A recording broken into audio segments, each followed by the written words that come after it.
بسم اللہ الرحمن الرحیم، السلام علیکم۔ میں ہوں سیبی کاظمی، آپ دیکھ رہے ہیں فیس بک اور یوٹیوب۔ آج اہم خبریں میں آپ کو صرف بتاؤں گا، ان خبروں پر زیادہ بات نہیں کریں گے، لیکن تفصیل سے یہ میرا وی لاگ ہے، اس میں میری آپ سے درخواست ہے کہ آپ نے اسے پورا سننا ہے۔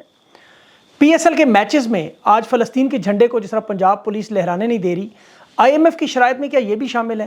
اسپیکر پنجاب اسمبلی نے اسلامو فوبیا کے خلاف تحریک انصاف کی قرارداد مسترد کی، اور یاد رکھیں یہ قرارداد اقوام متحدہ میں عمران خان نے دنیا کے سامنے پیش کی اور 15 مارچ اسلامو فوبیا بنا۔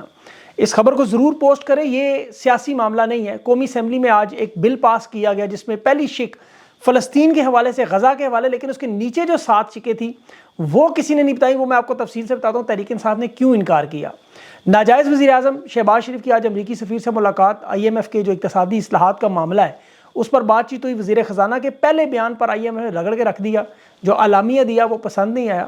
آئی ایم ایف سے متعلق جو صوبوں کے متعلق جو این ایف سی ایوارڈ ہے، یہ بڑا اہم معاملہ ہے، حصہ کم کرنے کی آئینی ترمیم، اور اس میں سب سے بڑا نقصان پیپلز پارٹی کا ہونے جا رہا ہے۔ وہ کیا کریں گے؟ ایک نیا ڈرامہ شروع ہوگا، اور تحریک انصاف کو بلے کا نشان ملتے ہی تحریک انصاف سنی اتحاد کونسل میں ضم ہو جائے گی، تحریک انصاف میں ضم ہو جائے گی، صرف تحریک انصاف رہ جائے گی۔ اور آج ویڈیو کے تیسرے حصے میں آپ کے ذہنوں میں جو لیڈرشپ کے بارے میں اس وقت بہت سے سوالات ہیں، ان کا جو سیاسی کردار ہے اس پر میں بڑی ڈیٹیل سے کھل کے بات کروں گا۔ ویڈیو لمبی ہوگی لیکن آپ نے غور سے سننا اور سمجھنا ہے۔ اور 2 واقعات تاریخ سے جو موجودہ حالات میں سیاسی شعبدہ بازی کی جا رہی ہے، اس کا کیا نتیجہ نکلتا ہے، جو لوگ غداری کرتے ہیں ان کا کیا انجام ہوتا ہے، عوام کے لیڈر کی جیت کس طرح ہوتی ہے، یہ سارا معاملہ میں آپ کے سامنے رکھتا ہوں۔ لیکن سب سے پہلے میں آپ کو بنگلہ دیش، جو اس وقت مشرقی پاکستان تھا، جہاں شیخ مجیب واضح اکثریت سے آج کے حالات میں، بالکل آج کے حالات میں 100% ایک جیسے جیت گیا، اس کے ساتھ جو گڑبڑ ہوئی، جو آج گڑبڑ ہو رہی ہے وہ رکھتا ہوں۔ ذرا غور سے سمجھے، جس طرح 2024 میں 8 فروری کو الیکشن ہوئے، عوام نے تحریک انصاف کو 2/3 اکثریت دی، مینڈیٹ دیا، خان جیت گیا۔ مخصوص نشستیں انہوں نے چھیننے کا مرحلہ، انتخابی نشان چھیننے کا مرحلہ ہو، امیدواروں کو دستبردار کروانے کا معاملہ ہو، تحریک انصاف کو توڑنے کا، بالکل 100% وہی معاملہ مشرقی پاکستان میں بنگلہ دیش جو آج ہے 1970 کے الیکشن میں ہوا۔ ذرا غور سے سنیں، سارا آپ کو جانا پہچانا لگے گا۔ شیخ مجیب کی پارٹی 1970 میں، ذہن میں رکھیں، عوامی لیگ کی جماعت، جس طرح آج تحریک انصاف عمران خان، اور 210 نشستیں جس طرح عمران خان آج جیت گیا قومی اسمبلی میں، اسی طرح عوامی لیگ 313 کے ایوان میں 187 نشستیں جیت گئی۔ اب ذرا غور سے سنیں، عوامی لیگ کی جیت کو جنرل یحییٰ خان نے تسلیم نہیں کیا، بالکل اسی طرح جس طرح آج تسلیم نہیں کر رہے۔ 6 مہینے کے بعد جون 1971 میں یحییٰ خان نے خطاب کیا، اسے آپ یوٹیوب پر دیکھ سکتے ہیں، اور اس نے واضح طور پر وہی کہا۔ 9 مئی کی جگہ اس وقت بس سازشوں کے نام مختلف تھے، اگرتلا سازش تھی، مختلف بہت سے نام تھے جو شیخ مجیب کے خلاف تھی۔ اب جو جنرل یحییٰ نے کہا کہ جو منتخب اراکین ہیں ہم ان کی چھانٹی کریں گے، شرپسند وطن دشمن ایک طرف، محب وطن ایک طرف کریں گے، اور جو خالی نشستیں ہوں گی جو ہم ان سے چھینیں گے عوامی لیگ سے، ان پر دوبارہ ضمنی انتخابات کریں گے، اور وہی کیا۔ 71 میں عوامی لیگ کے 83 منتخب اراکین کو شرپسند قرار دیا، 373 کے ایوان میں 167 رہ گئے۔ اس کے بعد انہوں نے جیسا تحریک انصاف کی 93 نشستیں آپ کو پتہ ہے جیتے، اور اسے اب 20 نشستیں چھینی جا رہی ہیں، بالکل اسی طرح مخصوص نشستیں چھینی گئی۔ مشرقی پاکستان کی صوبائی اسمبلی میں اس وقت شیخ مجیب کی جماعت نے 288 میں سے 192 اراکین کو نائل قرار دیا، بالکل اس طرح آج علی امین گنڈا پور کو 2 نوٹس بھیج چکے ہیں۔ کے پی کی 7 سے 8 نشستوں پر دوبارہ گنتی ہو رہی ہے، رانا ثناء اللہ کے داماد کو جتوایا جا رہا ہے، سارے معاملات۔ اب جس طرح مخصوص نشستیں چھین کے انہوں نے فضل الرحمان عوامی نیشنل پارٹی پرویز خٹک میں بانٹی، اسی طرح بالکل انہوں نے مشرقی پاکستان کی صوبائی اسمبلی میں کیا، اور آئینی ترمیم کی، باقاعدہ طور پر ضمنی انتخابات کرانے کے لیے پورے پاکستان کا قانون بدل کر ترمیم کر کے، جس طرح آج نون لیگ، پیپلز پارٹی اور ایم کیو میں پی ٹی آئی کی نشستیں چھین کر بانٹ رہے ہیں، اسی طرح انہوں نے اس وقت یہ نشستیں چھین کر پیپلز پارٹی کو دے دی، ذوالفقار علی بھٹو کو دے دی، اس کی جماعت تھی اس وقت۔ ایک نیا فارمولہ بنایا جو جنرل راؤ فرمان علی صاحب تھے اس وقت، انہوں نے نکالا، اور بڑا عجیب و غریب فارمولہ کہ مخالف امیدوار کو ہر صورت میں دستبردار کروانا ہے، یعنی بلا مقابلہ جتوانا ہے۔ عوامی لیگ کے امیدوار پہلے کاغذات مسترد، پھر اغوا، پھر دستبردار، جس طرح تحریک انصاف کے ساتھ آپ نے دیکھا ہوتا رہا، پریس کانفرنس میں الیکشن چھوڑے انہوں نے۔ اسی طرح 83 میں سے 63 نشستیں بلا مقابلہ جتوا کے پیپلز پارٹی کے اندر، جماعت اسلامی کے اندر، مسلم لیگ کنونشن کے اندر، مسلم قیوم کے اندر، اسلامی پارٹی اور جو جماعتیں تھیں ان کے اندر یحییٰ خان کی پسندیدہ ان کے اندر بانٹ دیں، بالکل اسی طرح، اور 116 کر دی۔ آج انہوں نے جس طرح نون لیگ اور پیپلز پارٹی کی نشستوں کو 201 کیا، 23 ملا کے 224 کا ایوان بنایا، شہباز شریف کو وزیر اعظم بنایا، اس وقت نور الامین کو وزیر اعظم بنایا۔ اچھا، اب ہوا الیکشن میں نشستیں بھی بانٹ دی، سب کچھ کر دیا، حکومت بھی بنا لی جس طرح آج بنائی۔ انہوں نے سوچا اب جو 20 نشستیں ہیں اس وقت ان پر ہم انتخابات کرائیں گے. 23 دسمبر 1971 کو لاہور میں جس طرح آج ضمنی انتخابات اور اس طرح 3 دسمبر کو انتخابات کروانے تھے. 20 دن پہلے جنگ چھڑ گئی اور راؤ فرمان علی اور یحییٰ خان کی ساری سیاسی شعبدہ بازیاں 2 سال کی واردات دھری کی دھری رہ گئی. پھر آپ جانتے ہیں 1971 میں کیا ہوا. وہ BBC کی ویڈیوز پڑھی میں ہتھیار ڈالنے سے لے کے تمام معاملات آپ کے سامنے ہیں. آج بنگلہ دیش کی ترقی بھی آپ کے سامنے ہے. اللہ سے دعا کریں انہیں عقل آئے, وہی واردات جو پہلے کر چکے ہیں نہ کریں, اس میں بڑی گڑبڑ ہو جائے گی. اس وقت دیکھیں حالات اسلامی دنیا کے ایٹمی ملک کے وزیر دفاع کو جسے 1 مہینہ پہلے ریحانہ ڈار نے ایک ماں نے شکست دی, وہ اپنا دفاع نہیں کر سکا, وہ ملک کا دفاع کرے گا. 224 کا ایوان بنانے کا مقصد صرف چیف الیکشن کمشنر کو, چیف جسٹس کو, ان تمام لوگوں کو عہدے تک رکھنا, آئندہ انتخابات میں فارم 47 کی موجودگی میں اور بڑی بڑی مدت ملازمت میں توسیع کو زیر بحث ہی نہ لانا, یہ ان باتوں کے انحصار کی وجہ سے بنایا گیا. اب دوسرا واقعہ ذرا سنیں, یہ بڑا اہم واقعہ ہے اور اس میں یہ لیڈرشپ اور اس طرح کے رانگ نمبرز اور جو فضا ہے آج 2024 میں, بالکل یہی فضا 1756 بنگال میں سراج الدولہ, اس کے دور میں یہی ہوا. آج جو سلطنت عمرانیہ اور لشکر عمران میں جو معاملات چل رہے ہیں اس کے تناظر میں آپ نے بہت کچھ اس میں سے آپ تاریخ سے سیکھ سکتے ہیں. سراج الدولہ کی تاریخ ولیم ڈار کی کتاب ہے انارکی 1, اس میں پڑھیں آپ, برٹش کانکویسٹ میں پڑھیں. سراج الدولہ 1752 میں بنگال کا حکمران بنا, 23 سال اس کی عمر تھی. بڑا بہترین رہنما, جنگجو, سمجھدار. تجارت کی آڑ میں انگریز نے ایسٹ انڈیا کمپنی کی اثر و رسوخ بڑھایا. سازشیں شروع ہوئی. کلکتہ کے باہر ایک قلعہ خریدا فورٹ ولیم کے نام سے, بڑی بڑی دیواریں اس کی کھڑی کر دی, معاہدے توڑ دیے. بنگال کے جو حکومت کے افسران تھے وہ ریاست کے خزانے میں 2 نمبری کر رہے تھے, خردبرد کر رہے تھے, کسٹم ڈیوٹی کی چوری کر رہے تھے, انگریز کے معاہدے کی وہ جو اس وقت خلاف ورزیاں تھیں اس میں ساتھ ساتھ فوجی قوت بڑھا رہے تھے. اب سراج الدولہ کے جو مخالفین تھے اس کی ایک خالہ, اس کا اپنا قریبی میر جعفر اور شوکت جنگ اس کا ماموزاد, اس کی جنگ میں اس کی ایک چچی اور خالہ گھسیٹی بیگم کا بڑا اہم کردار ہے. شوکت جنگ جو اس کا ماموزاد تھا اس کا بھی بڑا اہم کردار ہے. انہوں نے صرف تخت و تاج کے لیے انگریزوں کا سہارا لیا اور انگریز مخالف تھا اس وقت لارڈ رابرٹ کلائیڈ. سراج الدولہ کی بڑی فوج تھی, توپ خانہ تھا, اور 266 سال پہلے پھر جنگ پلاسی میں جو سراج الدولہ کے ساتھ ہوا اس کے بعد انگریزوں نے 180 سال اس خطے پہ راج کیا. رابرٹ کلائیڈ اور میر جعفر, یہ 2 شخص, اور دونوں کا انجام بھی میں آپ کو بتا دیتا ہوں. ان میں تاریخ میں ایک بڑا اہم کردار ایک فقیر بھی تھا, بہرحال وہ یاد آگے, شاہ دانا, جس نے مخبری کر کے سراج الدولہ گرفتار کروایا. اچھا, اتنی عظیم طاقت اور فوج رکھنے کے باوجود جب پلاسی کا میدان سجا 23 جون کو تو سراج الدولہ کے 19,000 کی فوج تھی, 50,000 پیادے تھے, 50 بڑی توپیں تھیں, دوسری طرف انگریز 3500 بنے. صرف سراج الدولہ کے اندر اس کی فوج اس کے رشتہ دار بک گئے تھے, اور یہ صرف نواب بننے کی خاطر بھول گئے کہ محب وطن اور غدار دونوں نے ایک ہی مٹی میں جانا ہے. چاہے بادشاہ ہو غلام ہو, دونوں کی باری ختم ہونے پہ شطرنج کے بعد اسی ڈبے میں لپیٹ کے ڈالتے ہیں. ہر مورا اپنے آپ کو اہم ترین سمجھتا ہے جیسے آج سمجھ رہا ہے, لیکن نتیجہ وہی, دشمن نے سب کو اسی ڈبے میں بند کیا. میر جعفر اس حصے کا سالار تھا, نواب کے وفادار ساتھیوں کو اس نے قتل کیا. پھر نواب سراج الدولہ اس جنگ میں فوج کا جو فیصلہ کن کردار ادا کرنا, توپ خانہ تھا, انہیں کا توپے چلاؤ, انہیں کا جی گولہ بارود تو گیلا ہو چکا ہے. سراج الدولہ نے لڑائی کا حکم دیا تو اس نے دیکھا کہ اس کی جو فوج تھی اتنی تگڑی, انہوں نے ہتھیار رکھ دیے. اس کے ساتھی جو بغاوت کرتے رہے, غداری کرتے رہے, اور پھر نتیجہ یہ نکلا کہ انگریز 180 سال حکومت یہاں بھگتی. راستے سے ہٹانے کے بعد سراج الدولہ کو میر جعفر بنگال کا جب حکمران بنا تو اختیارات سارے انگریزوں نے لے لیے. یہ صرف عوام سے ٹیکس اکٹھا کرتا تھا اور انگریز سرکار کو دیتا تھا, لیکن کب تک؟ خزانہ خالی تھا, ریاست کے حالات آج والے پاکستان, مہنگائی, بے روزگاری حد سے بڑھ گئی.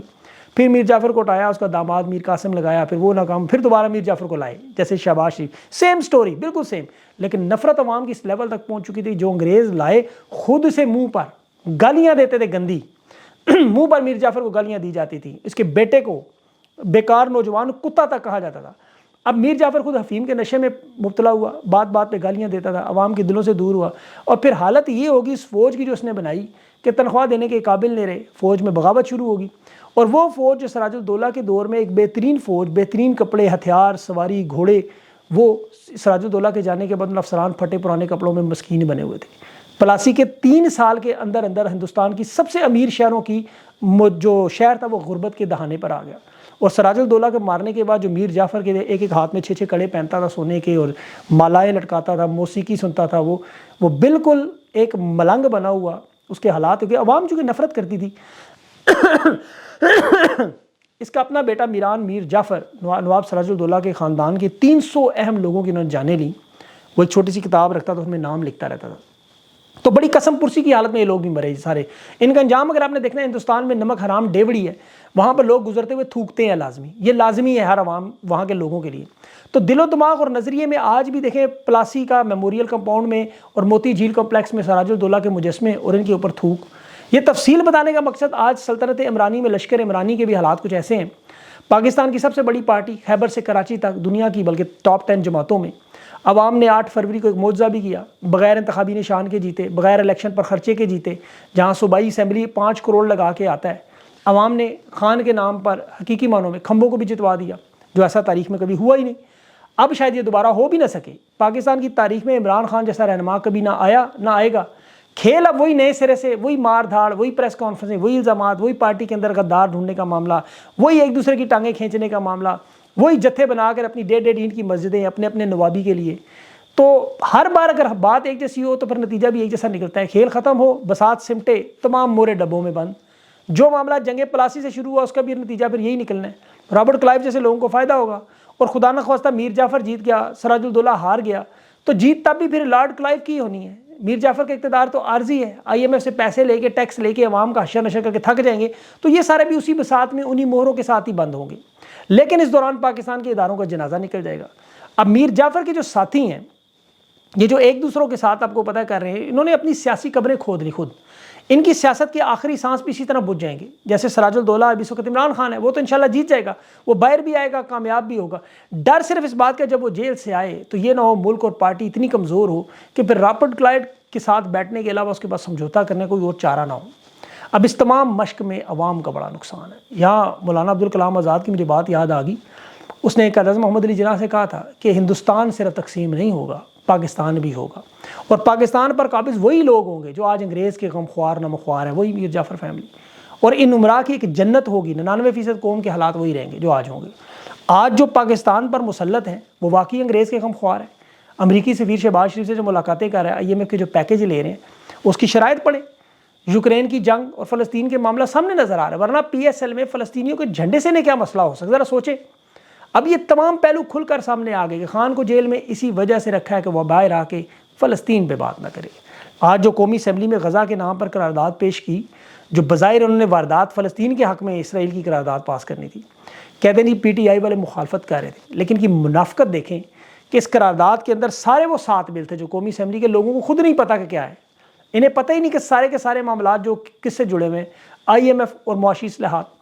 اس کی میں اگر آپ کو تفصیل بتاؤں تاکہ یہ جو لوگ پروپیگنڈا کر رہے ہیں انہیں سمجھ آئے. اس اجلاس میں اعظم نذیر تارڑ نے 7 آرڈیننس کی مدت 120 دن کی توسیع کے لیے قرارداد پیش کی.